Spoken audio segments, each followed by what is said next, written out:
Nowo wprowadzone przepisy dające pierwszeństwo przejścia pieszych na pasach budzą wiele kontrowersji, zwłaszcza u starszych kierowców, którzy doskonale wiedzą, że droga jest dla pojazdów, a dla pieszych są chodniki. Moi drodzy, niestety w ostatnim czasie te przepisy są nadużywane przez oszustów, którzy potrafią Wam wtargnąć na ulicę i wyłudzić odszkodowanie. Moi drodzy, w ostatnim czasie ja byłem świadkiem właśnie takiego zdarzenia. Niestety nie miałem wideorejestratora, nie mogłem zawezwać policji, a osoba, która mnie oszukała, niestety miała fikcyjnych świadków, byłbym przegrany. Co prawda skończyło się, że dałem 200 zł dla spokoju, ale dzisiaj postanowiłem to zmienić i zamontować wideorejestrator. Jako youtuber współpracujący z kilkoma agencjami od marketingu poprosiłem jedną z nich o znalezienie najlepszej kamerki do mojego auta, nieważne jakiej firmy, ważne, żeby była najlepsza. Dostałem propozycję, że otrzymam 2 sztuki, które zrobię Wam recenzję, pokażę jak montuję, porównam je i jedną z nich wybiorę. Tą, którą wybiorę, otrzymam za darmo, a Wy dostaniecie dobry kupon rabatowy, jeżeli będziecie chcieli zakupić. Dlatego nie jest to filmik sponsorowany, a czysta recenzja, porównanie 2 najlepszych kamerek do samochodu. Jeżeli jesteście ciekawi jak mi to wyjdzie, zostawcie łapkę w górę, bardzo mi to pomaga i zapraszam do oglądania.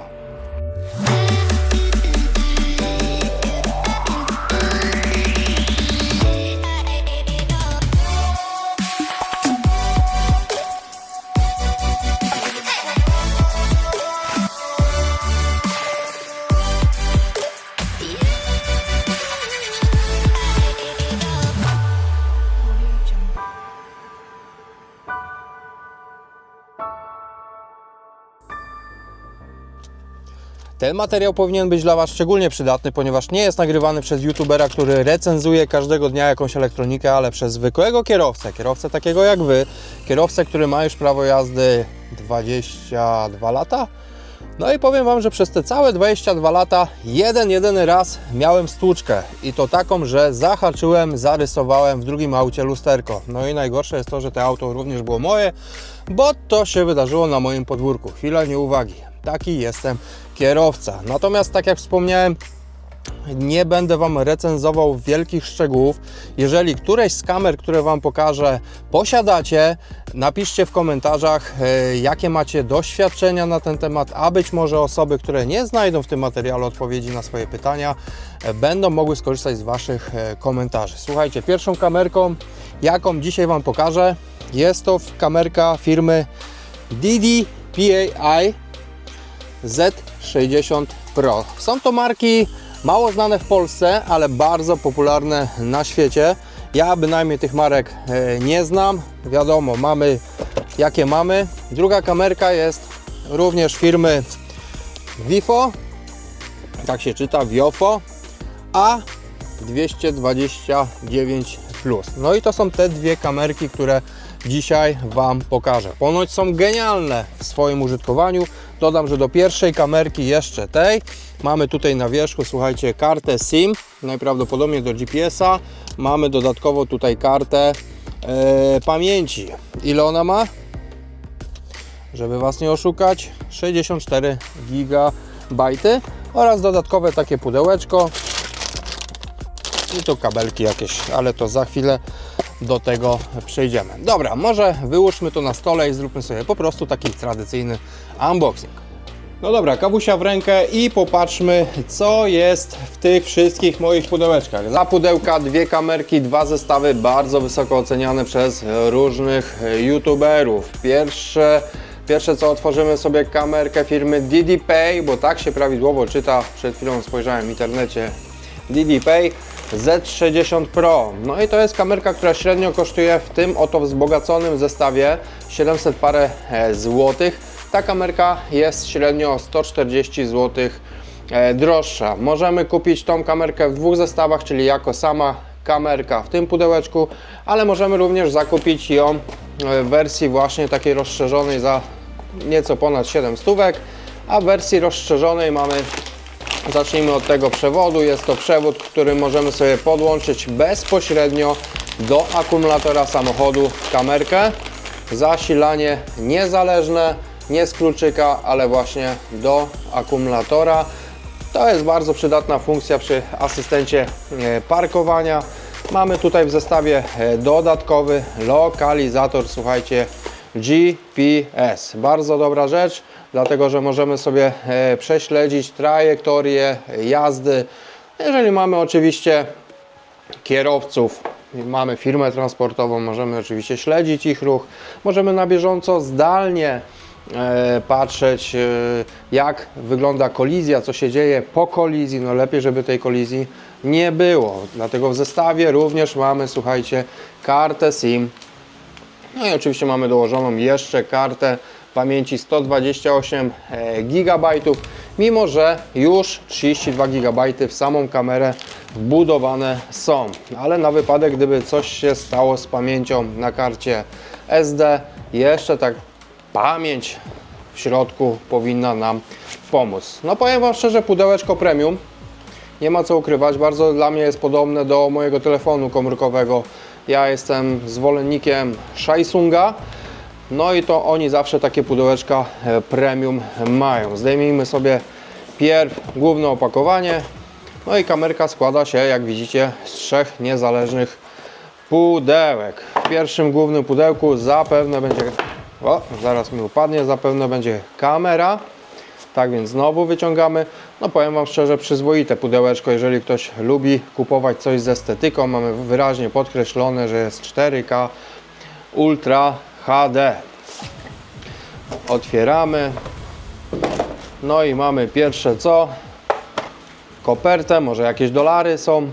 No niestety nie. Mamy tutaj centralizatory, które przyklejamy sobie na szybę i dopiero do tych centralizatorów przyklejamy sobie kamerkę. Co mamy w środku dalej? Nie będziemy zaglądać. Szkoda po prostu czasu. Kabelki i kamerka kabinowa oddzielna. Słuchajcie, to jest bardzo fajna sprawa, jeżeli jest oddzielna kamerka, dlatego że w wielu kamerach, ja widziałem kiedyś taką zwykłą, najtańszą kamerę, było, że w jednej kamerze jest wbudowana kamera właśnie na zewnątrz i do kabiny. Tak więc obraz jest to, co kamera widzi z przodu i z tyłu. Natomiast jeżeli jeździć na przykład Uberem czy jakimś inną firmą, warto mieć tą kamerkę taką, wiecie, słuchajcie, na środku samochodu, która pokazuje Wam plecy, po prostu, że jak Wy siedzicie, jak Was pasażer siedzi, może lekko, żeby chwycić pasażerów za tylnych foteli. Myślę, że w mojej ocenie kamerka właśnie taka typowo kabinowa, oddzielna, nie wbudowana w kamerę, jest fajna i to tutaj dla mnie jest plus. Jak wygląda samo urządzenie?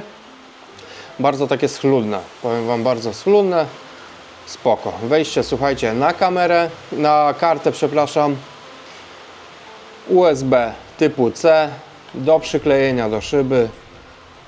A, przepraszam, tu mamy na kartę. No to co to za wejście tutaj? Możliwe, że to nawet wejście nie jest, po prostu jest to głośniczego. No ładna, schludna kamerka, muszę Wam powiedzieć szczerze. Odkleimy sobie. Jak ktoś bardzo zwraca uwagę na design, no to takie złoto z czernią zawsze będzie w modzie. Dobra, zobaczmy, co jest w pudełeczku numer 2. Wiązka kabli. Najwidoczniej nie zmieściła się dalej w drugim pudełku. No i tutaj, jak się domyślacie, już pewnie i Wy, będzie kamera tylna. No i mamy, tak samo w kopercie nie ma dolarów, są centralizatory. Kamerka tylna zewnętrzna do przyklejenia na tylnej części szyby. No i oczywiście przewody. Bardzo ładnie zapakowane, bardzo ładnie wygląda. Plus, jeszcze raz powtórzę, plus za to, że kamerka typowo kabinowa jest oddzielna. Bardzo mi się to podoba. Tak, to jest chyba to, co jest dla mnie plusem. Druga kamera, jak widzicie, Viofo A229+. Wiem, że jeszcze są wersji Pro, ale youtuberzy, których ja osobiście oglądałem, bardziej zachwalają sobie kamerkę z plusem. Zobaczmy, jak ona wygląda sobie w środku. Pudełeczko również ładne, stylowe, białe, jak to pudełko. No i tu na wstępie mamy congratulations, wygraliście wycieczkę dookoła świata. Papierki, centralizatory, Ok, instrukcja obsługi, papierki. No i co, mamy kamerkę. Jak ona wygląda? No tak kamerka bardziej przypomina takie starego typu walkie-talkie. Prosty wyświetlacz. No co tu oczekiwać od kamery? Kamera jak kamera. Mamy zasilanie typu C, USB-C. O właśnie, o tym Wam mówiłem. To jest właśnie to. Tu mamy kamerę. Aha. Przepraszam Was najmocniej. No tu mamy kamerę frontową tylko i nic więcej. Tu nie mamy kamery typowo kabinowej. A dziwne. Przyznam szczerze, że dziwne, ponieważ ona kosztuje 130 zł więcej niż tamta. No i mamy kamerę tylną do zamontowania z tyłu samochodu. Zobaczymy, może jest kamera kabinowa. Może będzie gdzieś tutaj, bo tu mamy jeszcze pudełko. Nie, przewody. Przewody. No przyznam szczerze, troszeczkę jestem zawiedziony w tym przypadku, dlatego że nie mamy kamerki kabinowej, ale miejmy nadzieję, że chociaż parametrami ta kamerka nadrobi. No dobra, zamontujmy obie kamerki i zobaczmy, jak się spisują. Pacjent to Toyota Corolla. Moje auto, jeden z najpopularniejszych samochodów w Europie. Naprawdę niezawodny, przez co bardzo popularny przez niestety złodziei. Najczęściej chyba kradzione auto w Europie. Dlatego w tym momencie bardzo doceniam takie urządzenie, jakie daje kamerka firmy DDPi, czyli lokalizator GPS. Nie dość, że mogę podglądać sobie, co się dzieje w moim aucie na live, no to w razie właśnie kradzieży może mi pomóc lokalizować moje auto. Na ten moment nie będę go instalował. Jeżeli wybiorę tą właśnie kamerkę, to go zainstaluję, ale i tak Wam przecież nie powiem, w którym miejscu. Do lokalizatora dołożona jest karta SIM no i na karcie SIM mamy 90-dniowy okres próbny, że możemy sobie sprawdzić, jak to wszystko hula i działa. Ale tak jak powiedziałem, na ten moment nie będę zajmował się lokalizatorem. Pokazywałem Wam na unboxingu, że to jest kamerka tylna, no tak mi się wydawało, bo jest taka duża. Nie, to jest właśnie kamerka, słuchajcie, kabinowa. Bardzo wiele osób montuje ją tutaj sobie na wprost, żeby widzieć siebie, czyli ta kamerka widzi Was tak jak tu. No ale chyba Wy nie jesteście youtuberami tak jak ja, że musicie widzieć siebie. No mi się wydaje, że ta kamerka powinna widzieć właśnie taki obraz. Ona powinna być gdzieś tu zamontowana i widzieć Was, że w przypadku kiedy jest jakaś kolizja, jakaś stłuczka, sytuacja jakaś niewyjaśniona, to ta kamerka powinna być za plecami. Ja nie rozumiem, po co to montować tutaj z przodu. Tak więc, moi drodzy, na unboxingu źle Wam wytłumaczyłem, ale za to ta mniejsza kamerka właśnie jest do tego, żeby zamontować ją z tyłu. Zacznijmy po prostu montaż od kamery głównej. Jak widzieliście, ja już sobie zdjąłem tutaj folikę, za chwilę sobie zdejmę jeszcze za obiektywu i zamontujemy sobie ją na szybie. Do tego służą nam centralizatory.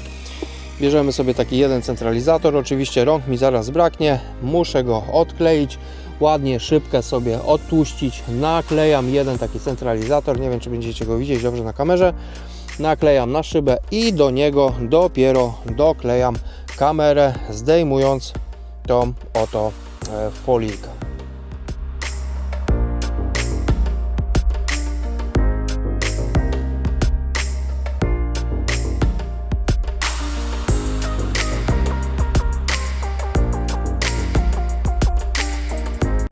No dobra, zapewne słuchajcie, zapytacie, bo Kamilu, przecież Ty jedną kamerkę masz sobie zostawić, a drugą będziesz musiał oddać. Tak, moi drodzy, mam umówione, że obie kamerki mogę na gotowo sobie przykleić, a tą, co odeślę, najprawdopodobniej kupicie później na Allegro jako towar powystawowy. Tak więc ja sobie w pełni to teraz przyklejam. Kamera upadła, więc za wiele nie zobaczycie. No ale za to możecie zobaczyć, jak finalnie to zamontowałem. Zobaczcie, pod lusterkiem jest akurat bardzo fajne miejsce. To mi nie będzie w niczym przeszkadzało na trajektorii jazdy. mogę lekko sobie tutaj wychylić głowę, jakbym chciał coś podejrzeć, ale ja nie muszę się w tą kamerę patrzeć non stop. Dobra, zaczynam ją uzbrajać. Pierwsze co, wkładam sobie kartę pamięci dołączoną przez producenta, 128 GB, to oto gniazdo.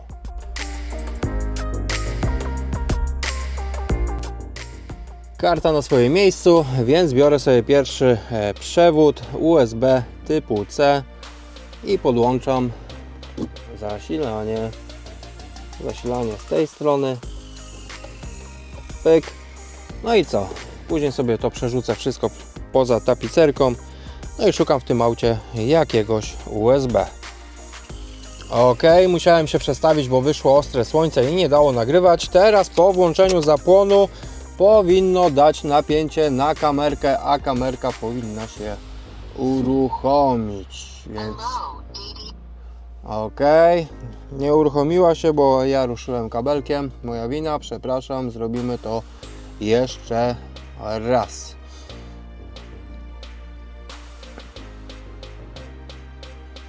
Ok.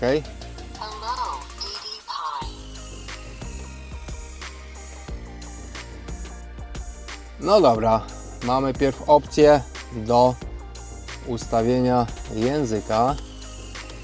Tak więc ustawiamy sobie język polski i zatwierdź.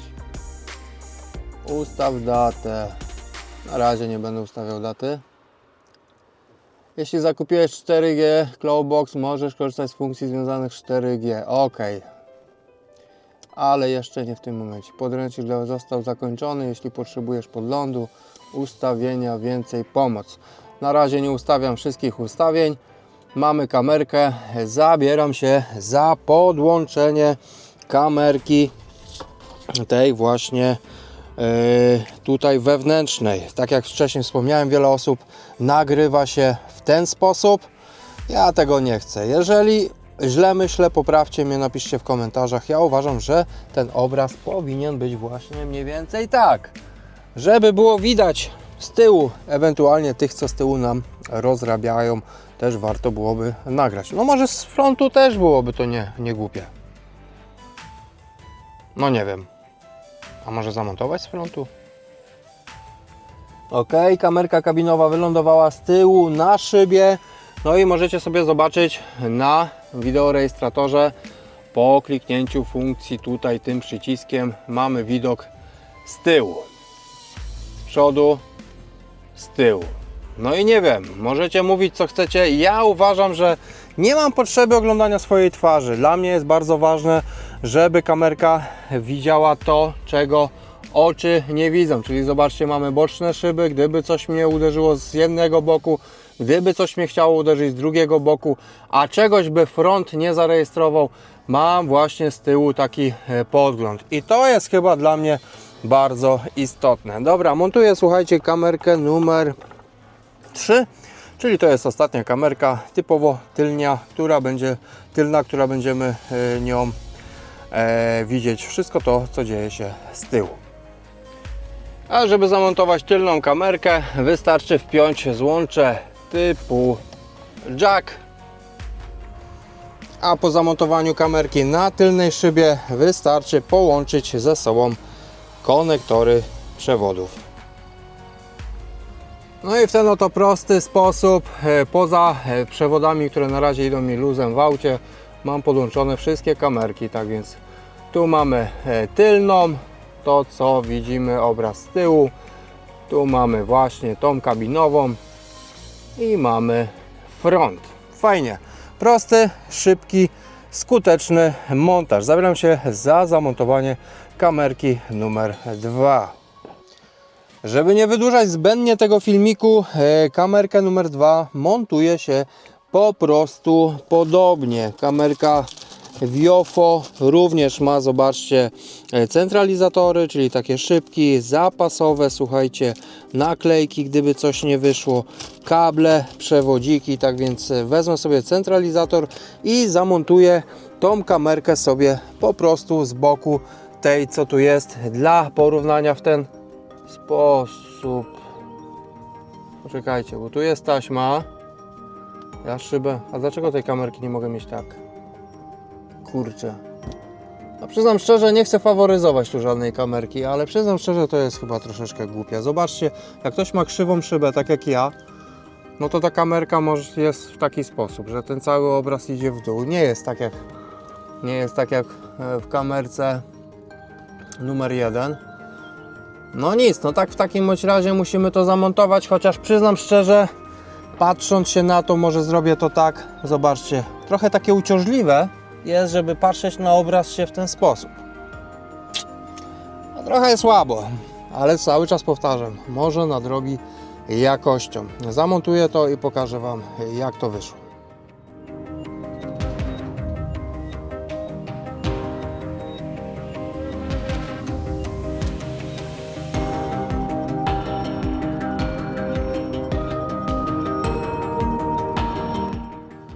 Ok, kamera zamontowana. Może pierwszą kamerę na chwilę odłączymy, żeby nie mieszać tutaj niczego.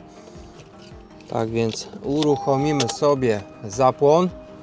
No i zobaczymy, co wyświetla nam kamerka numer 2 od firmy Viofo.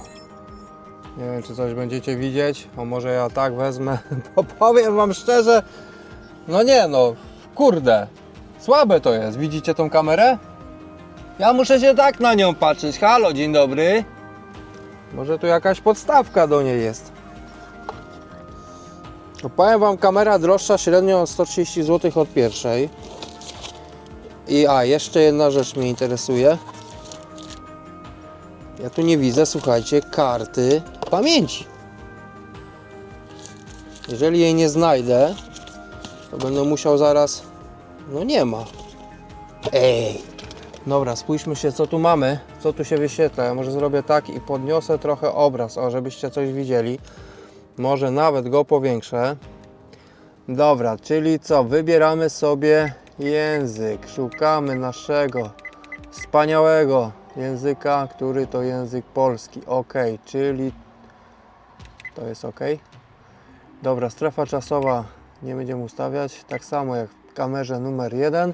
Mil per hour i kilometrów na godzinę. U nas są kilometry. Wszystkie dane zostaną usunięte. Formatowanie karty pamięci. Zaraz, bo może karta pamięci jest w środku. A ja nieuczciwie oceniam kamerę. Tak, w środku. Jasne. Nie ma. No dobra, a jak nie ma, to sformatuję? Proszę zainstalować kartę pamięci. Jak mi ją dasz, to zainstaluję. Tak. No dobra, moi drodzy. Nie mogę zamontować tylnej kamerki. Znaczy pewnie bym mógł. Nie mam karty pamięci. A jest godzina 18, więc już dzisiaj nic nie kupię. No to tak.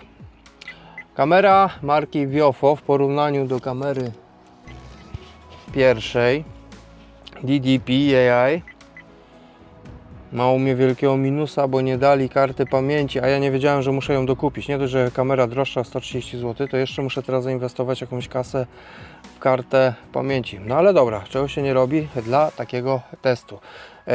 Jutro rano kupuję kartę pamięci i wracamy do dalszego montażu. No dobra, dzień drugi, jest karciocha, możemy kontynuować instalację. Dobra, kartę dostałem w pobliskim sklepie tylko 32, ale super szybka, więc powinna z wideorejestratorem dobrze sobie radzić. No i co, kartę wkładamy sobie z prawej strony wideorejestratora. Tutaj. O! Momento. Będzie siedzieć. No, chodź szybko, bo siedzi. Dobra, słuchajcie, zabieram się teraz za montaż kamerki tylnej. Tak więc tak samo przyklejam ją do tylnej szyby i doprowadzam jej zasilanie.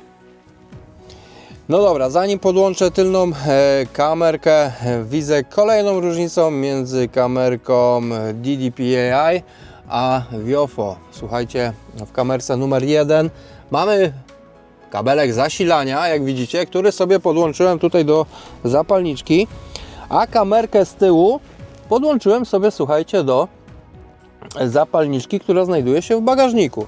W większości aut tych zapalniczek teraz jest od groma, więc to jest dla mnie łatwiejsze. Żeby połączyć tylną kamerkę z przednią, wystarczyło, że wcisnąłem na tej kamerce przycisk D-Link, a na tamtej z tyłu kliknąłem 2 razy potwierdź i one się połączyły bezprzewodowo. No tutaj niestety, słuchajcie, przez cały samochód muszę pociągnąć całą wiązkę przewodu. Tak więc po uruchomieniu auta Materiał wideo został zabezpieczony. o, dobra, coś tam kliknąłem. Nieważne. Dobra, po uruchomieniu, słuchajcie, auta nagrywa mi tylko z jednej kamerki. Tak więc muszę sobie wetknąć. Łączenie. Nagrywanie 2 kanałów. No i teraz w tym momencie dopiero zaczyna działać ta kamerka. Tak więc co? Czy chcę, czy nie chcę, muszę przepuścić cały kabel przez cały, słuchajcie, samochód. Ale żeby już tak nie być stronniczym, no bo jak już widzicie, już mi się kilka rzeczy podoba, a nie podoba w tych kamerkach. O wiele fajniejszy głos ma ta Viofo. Bardziej taki naturalny, bo ta DDPAI tak bardziej taki robot, nie? No ale kto co lubi. No dobra, przerzucam cały kabel przez cały samochód. No dobra, kamerki przednie zamontowane, kamerki tylne też już na swoim miejscu. I teraz muszę Wam chyba powiedzieć, że poza faktem, że kamerka marki Viofo jest no bardzo krzywo, bardzo niewygodnie się na nią patrzy, no to jednak chyba montaż był prościejszy. Powiem Wam szczerze, że jeden kabelek do zasilania, drugi kabelek do tylnej kamery, karta i jedziemy. Tak więc myślę, że montaż drugiej był łatwiejszy, ale chyba ze względu na to, że DDPAI ma 3 kamery. No ale przecież nie musimy w końcu montować wszystkich 3. Ok, filmik i tak już jest odpowiednio długi, dlatego zabiorę Was na krótką wycieczkę na pobliskie jezioro, przy którym mieszkam. Planuję niedługo mieć tam swoją łódkę, więc będzie fajna wycieczka. Po drodze zobaczymy, moi drodzy, jak kamerki widzą rejestrację innych aut, jak widzą świat, czy jest ciemno, czy jest jasno. W pierwszej kolejności uruchamiam kamerkę Viofo. OK, i muszę się upewnić, czy jest włączony dźwięk. Jeżeli kamerka ma podświetlenie, Nagrywanie dźwięku włączone. nagrywanie dźwięku włączone. Teraz idziemy do kamerki Didi i włączymy sobie tutaj. Nagrywanie dźwięku wyłączone. Wyłączone. To teraz Nagrywanie dźwięku włączone. OK, czyli mamy dźwięk włączony, więc poza obrazem będziemy mogli sobie również porównywać, czy może mógłbym nagrywać Wam filmiki na YouTube z tych kamerek. Zobaczymy. Jeszcze tylko zobaczę sobie, czy kamerka tylna jest OK, nie ma najmniejszego problemu. No a tutaj tylną kamerkę mam w tym oto małym okienku. No to jedziemy, popatrzmy, jak kamerki pracują. Dobra, na wszelki wypadek w mikrofonie sobie włączę dźwięk. No i pierwsze co, zaobserwujemy sobie w tych kamerkach, jak wygląda to przy autach jadąc z prędkością. Ja tam później Wam coś dogram, więc lecimy sobie nad jeziorko. Bardzo fajna rzecz, którą teraz zauważyłem, że kamerki nie męczą w ogóle oczu. Tak więc one się wyłączają, żeby nam nie przeszkadzać. One sobie nagrywają 1-minutowe filmiki. Tak więc przy tym tutaj jest generalnie ok. Troszeczkę mnie irytuje kamerka z tyłu, która to jakby nie patrzeć męczy troszeczkę, bo co chwilę nagrywa. Zobaczmy, czy mamy jakieś ujęcia.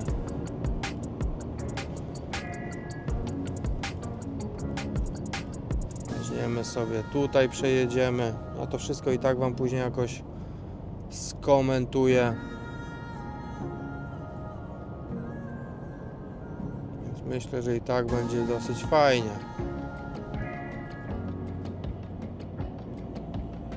Więc zobaczymy przede wszystkim ostrość.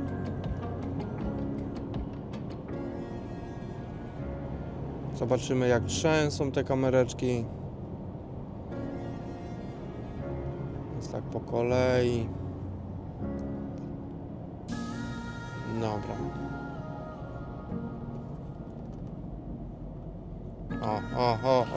O, artysta, malarz. O, super! Brawo, Stasiu, właśnie po to mam kamerkę. Nawet się nie spojrzy. Widzicie? O, proszę bardzo. Już wiecie, po co instalować te kamerki? Właśnie po to, moi drodzy. Teraz zauważyłem takie DD-Pay. Zobaczcie, jakby rowerzysta mi wyjechał i bym go przygrzmocił, no to czyja byłaby wina? Moja czy rowerzysty? Przecież miał kask, przecież miał kamizelki, tak? Moja, bo go nie widziałem, tak? Dziękuję. Jedziemy, moi drodzy, nad piękne jezioro. Uwielbiam tu przyjeżdżać. Bardzo ładny teren. Weekendy. Można tutaj być.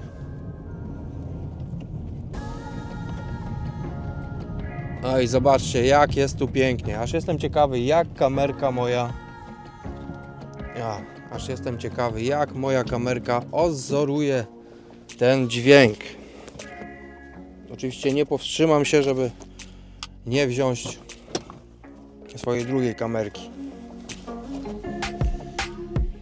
No musicie przyznać, jest tutaj naprawdę pięknie. Zobaczymy, jak ja tutaj będę wyglądał na tle tych kamerek. Zobaczcie sobie sami. Obie są fantastyczne. Coś świetnego. Widok. Uwielbiam ten widok. No ale nic, moi drodzy. Testujemy kamerki, a nie miejsca na wypady urlopowe. Jedziemy dalej. Teraz mamy okazję zobaczyć, bo wychodzi, słuchajcie, słoneczko. Tak więc czy zobaczymy idealne tutaj rejestracje?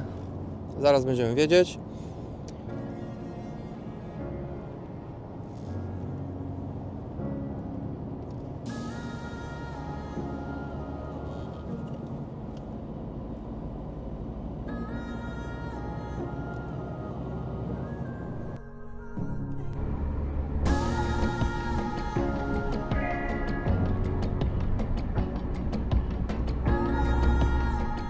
Mamy już połowę maja, pięknie lasy nam obrosły. Możecie sobie porównać teraz dźwięk z kamery numer 1, czyli DDPI. Jak mnie słychać, to macie całe takie porównanie. A teraz macie dźwięk z kamery Viofo. Czy mnie słychać, jak mnie słychać, czy nie ma przerw. Ja przeglądając wstępnie te nagrania widzę, że są jakieś przerwy, takie szumy, takie stuki i tak dalej. Że kamera DDPI jednak ten dźwięk ma taki troszeczkę bardziej wyrazisty, żywy, a kamera Viofo taki przytłumiony, nawet silnika za bardzo nie słychać. No ale to już zostawiam do porównania. Na razie zaobserwujmy sobie po prostu, jak nagrywa teren. No dobra, rozpędzimy się troszeczkę do 120, może 130 km na godzinę. Nawet do 140. Chciałbym z tą prędkością zobaczyć, czy kamerki obie zobaczą rejestrację nadjeżdżającego z naprzeciwko auta. No mamy teraz akurat 150 na liczniku i zobaczymy, czy ta rejestracja będzie, czy się rozmyje. Dobra, minęliśmy go, mogę zwalniać, nie muszę tak szybko jechać. Zobaczymy, jak sobie kamery poradziły.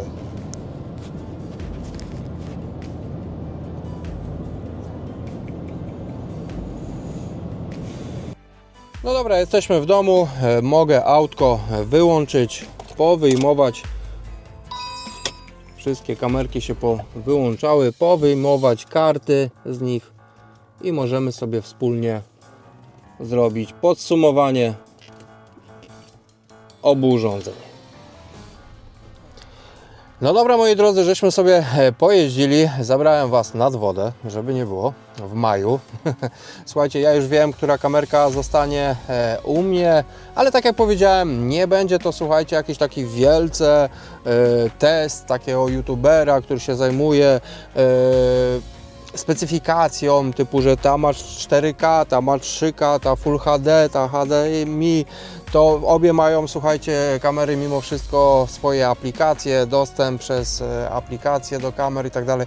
Nie, dlatego że większość użytkowników, którzy oglądają mój kanał, kanał budowlany, są budowlano-techniczny, są osobami no już w takim wieku, że za bardzo ich nawet nie interesują te specyfikacje. Natomiast jeżeli ktoś ma oczywiście w pełni ochotę sobie przejrzeć bardzo wszystko szczegółowo, no to oczywiście kamerka numer 1 i kamerka numer 2. Proszę bardzo, wejść do internetu, pogrzebać, poczytać, pooglądać inne filmiki. Co jest dla mnie ważne w tych dwóch kamerkach? A więc kamerka, słuchajcie, numer 1, czyli model Z60 Pro. Podoba mi się pod tym względem, że tak naprawdę mamy 3 kamery. Mamy tą kamerkę tutaj wewnątrz, tą zewnętrzną na szybę, no i tutaj na froncie. 4 przyciski, fajnie, słuchajcie, wyprofilowana ta kamera. Obraz, no chyba to jest zasługa 4K, tak? Więc obraz jest taki żywszy, te kolory są żywsze, jest wszystko, słuchajcie, jaśniejsze. Takie, no myślę, że bardziej takie wyraźne. Natomiast w kamerze Viofo ten obraz jest taki ciemniejszy, lekko przytłumiony, też oczywiście wyraźny, dlatego że to są profesjonalne kamery, to nie są, słuchajcie, jakieś tam pierwsze lepsze z dolnej półki. Też jest ładny obraz, ale uważam, że już taki ciemny, taki zbity, troszeczkę słaby. Natomiast jeżeli mam być szczery, to kamerka tylna Viofo moim zdaniem jest chyba lepsza. Taki obraz jest taki czysty, wyraźny, a z tyłu przy kamerce, słuchajcie, DDPay, tak chyba ta jasność nie jest do końca fajna. Różnica cenowa, no nie oszukujmy się, no słuchajcie, kamerka DDPay nie dość, że jest tańsza o 140 zł, to jeszcze w tym zestawie powiększonym, bo jeżeli byście kupili sobie bez tego GPS-a, lokalizatora, w ogóle to nie jest GPS, bo GPS to ma kamerka, ale to jest w ogóle moduł, tak zwany 4G Box do samego łączenia do internetu. No nie możecie korzystać z lokalizatora, jeżeli nie macie tego modułu. Tu macie go dodanego, a mimo wszystko jeszcze jest to tańsze o 140 zł. Jeżeli bez tego modułu byście kupili, to ta kamerka by kosztowała jakieś tam 400 coś, 500. Czyli to już w ogóle cenowo bije kamerę Viofo w ogóle na głowę, tak? Natomiast wydawałoby się, że kamera Viofo lepsza, droższa, przepraszam, no to musi być lepsza i tak dalej, bo zazwyczaj jak coś droższego, to tak bierzemy to pod uwagę, że będzie to lepsze. No nie, w tym przypadku nawet sam montaż jej, ja nie wiem, czy na szybie, na busie jakbym zamontował, to też nie wiem, czy idealnie bym to widział. Jest to błąd, jest to wielki błąd, ja to nawet odwrócę, bardzo mi to przeszkadza, nie oszukujmy się, trzeba patrzeć, zobaczcie, nie da się nic z tym zrobić, kompletnie się nie da. Ona leży na szybie, może w busie jakbym zamontował, to bym miał jakiś lepszy obraz. Ona powinna na dzień dobry być wygięta, a w busie jakbym zamontował, jeżeli ona by jeszcze tak wystawała, ja myślę, że byłoby jeszcze chyba lepiej. Moi drodzy, DDPay, wybieram kamerę DDPay, przepraszam, tak to się dokładnie powinno wymawiać. Z60 Pro. Nie? Mimo że jest tańsza, jednak wszystkie te funkcje tego typu wyrazistość, jakość, podłączenie, głos w kamerce Viofo jest on wyraźny, ale strasznie taki przytłumiony, natomiast w kamerce DDPay jest ten głosik już taki. Wszystko mi się podoba w tej kamerce od samego początku, że dali jedną kartę, dali drugą kartę, dali, słuchajcie, ten abonament, no wiadomo, jak dają ten lokalizator, ten mod 4G Box, no to też tutaj dorzucili. Jest takie zadbanie, słuchajcie, o klienta na przykład, ale w kamerce Viofo, moim zdaniem, mimo że nadal jest to bardzo dobra kamera. Nadal jest to bardzo dobra kamera. Uważam, że brakuje właśnie tych aspektów, które mi jako zwykłemu, końcowemu użytkownikowi bardzo się podobają. Moi drodzy, mam nadzieję, że odcinek nietypowy na moim kanale, ale że spodobał Wam się, że też widzieliście, dzisiaj nagrywaliśmy i od razu miałbym o mały włos kolizję z rowerzystą. Więc chyba zdajecie sobie sprawę, jak ważne dla mnie było pozyskanie kamerki. Nie jest na tyle ważne nagranie tego odcinka o tych kamerkach, jak ważne, żeby tą kamerkę po prostu mieć. Kupujcie kamerkę DD Pie. Trzymajcie się ciepło. Do zobaczenia w kolejnym odcinku. Cześć!